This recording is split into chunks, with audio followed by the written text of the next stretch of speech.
Empezamos sin rodeos. Bienvenidos a este análisis a fondo sobre el fascinante y a veces caótico mundo de las vibraciones mecánicas. Porque si lo pensamos bien, comprender cómo y por qué vibran las estructuras es literalmente el corazón mismo de la ingeniería que mantiene en pie el mundo que nos rodea. Desde el motor de un coche hasta los cimientos de un rascacielos resistiendo un terremoto, absolutamente todo vibra. Hoy vamos a desglosar cómo se modela esa realidad física a través de las matemáticas, y lo haremos paso a paso desde los conceptos más básicos hasta los sistemas más increíblemente complejos. Para que quede claro el recorrido de hoy, vamos a seguir una progresión muy natural.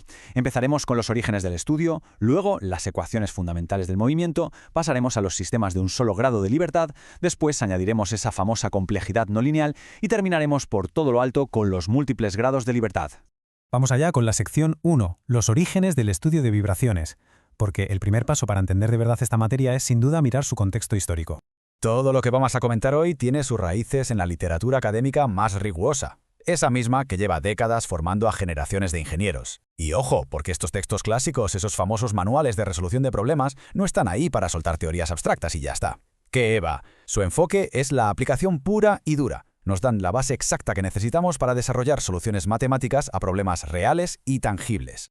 Hay una cita del profesor Mircea Rades que lo resume a la perfección. El curso pretende aumentar el conocimiento de los fenómenos vibratorios y profundizar en la comprensión del comportamiento dinámico de estructuras y sistemas.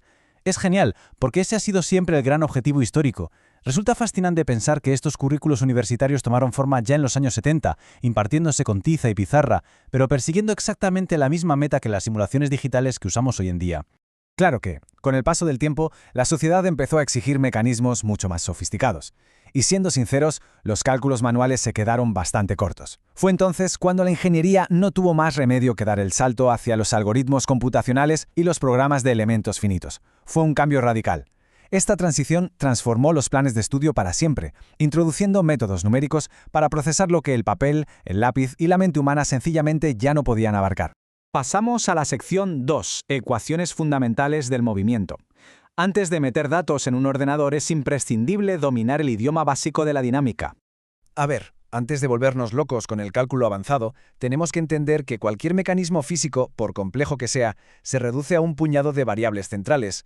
Hablamos de fuerzas fundamentales, los potentes empujes de la fuerza de inercia, la energía cinética, la fuerza elástica de los resortes, la implacable atracción de la gravedad, la fuerza de amortiguamiento viscoso y la función de disipación. Entender cómo interactúan entre sí y cómo se pierde esa energía es el verdadero bloque de construcción de toda esta disciplina.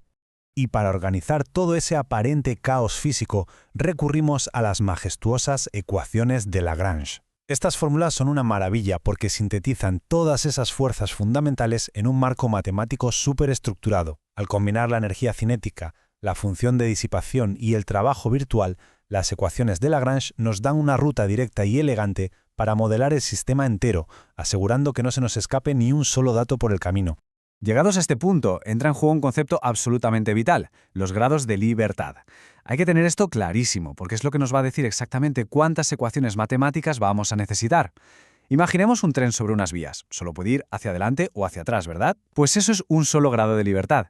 Pero si nos encontramos con un sistema que tiene, digamos, 3 grados de libertad, vamos a necesitar 3 coordenadas totalmente independientes para saber en qué posición exacta está cada pieza en cada milisegundo. Así llegamos a la sección 3, los sistemas de un solo grado de libertad, o sistemas lineales SDOF. Empezamos a subir por la escalera de la complejidad con el caso más sencillo. Para resolverlos, seguimos un procedimiento que es, literalmente, el viaje del héroe de cualquier ingeniero. Son 4 pasos innegociables para domar el problema. Nada de improvisar. Primero, calculamos los grados de libertad. Segundo, definimos una convención de signos estricta. Tercero, establecemos nuestras coordenadas independientes. Y cuarto, solo cuando tenemos esa claridad total, aplicamos las ecuaciones. Es un método sistemático hasta la médula. Para ilustrar esto, pensemos en un mecanismo físico que parece bastante sencillo.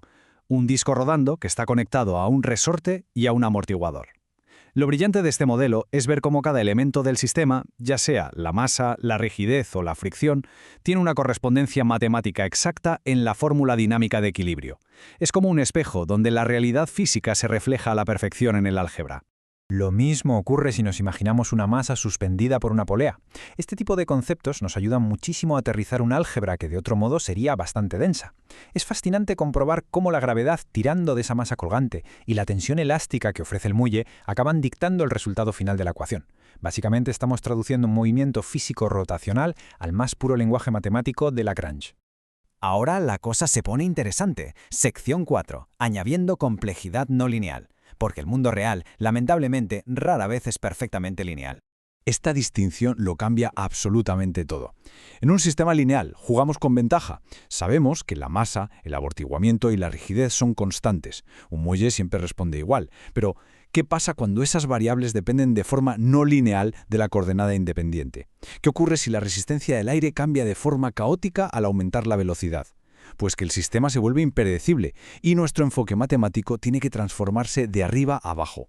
Y aquí es donde los ingenieros sacan un as de la manga, la linealización en torno a posiciones estáticas. Para no volvernos locos con ecuaciones de movimiento no lineales imposibles, lo que se hace es buscar un punto de equilibrio estático. En términos sencillos, fingimos que, en un margen muy pequeñito alrededor de ese punto, el comportamiento caótico es en realidad una línea recta.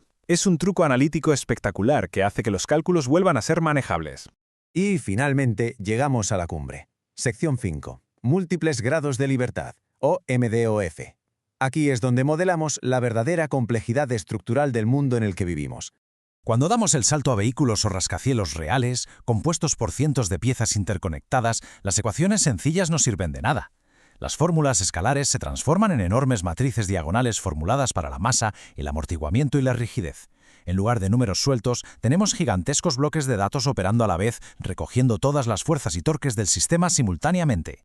Y si hablamos de matrices, las matrices jacobianas son los verdaderos pesos pesados. Se definen específicamente para realizar cálculos de desplazamientos supercomplejos. La simple estructura de estas fórmulas ya nos da una pista de la tarea titánica que supone rastrear rotaciones y traslaciones independientes al mismo tiempo. Cuando hay fuerzas golpeando una estructura por todas partes, estas matrices son la única herramienta capaz de proyectar todo ese caos en direcciones medibles. Claro, llegados a este nivel, intentar hacer los cálculos a mano es, bueno, un esfuerzo inútil. La mente humana llega a su límite. Así que el paso definitivo es recurrir a la integración numérica. Se cogen esas monstruosas ecuaciones diferenciales de segundo orden y se transforman en lo que llamamos una forma de espacio de estados. Básicamente, preparamos el terreno para que los ordenadores y sus procesadores tomen el control absoluto. Para que las máquinas hagan su magia, usamos métodos de integración numérica explícitos, como el método de Euler o el conocidísimo algoritmo de Runge-Kutta de cuarto orden. Lo que hacen es coger la posición y la velocidad inicial del mecanismo y avanzar pasito a pasito, en fracciones de segundo minúsculas, calculando y prediciendo cómo se va a comportar el sistema en el futuro. Es una potencia de cálculo brutal aplicada a la física. Así que después de todo este viaje, desde las pizarras y la tiza de los años 70 hasta los masivos algoritmos de hoy, nos queda una reflexión profunda. Hay una tensión constante entre entender la intuición física básica y depender de ordenadores que mastican matrices gigantes por nosotros. Ante esta evolución tecnológica imparable, la gran pregunta es ¿cómo va a evolucionar próximamente la enseñanza de esta disciplina? ¿Cuál será el próximo gran salto para comprender la dinámica del mundo físico? Ahí queda eso para pensar.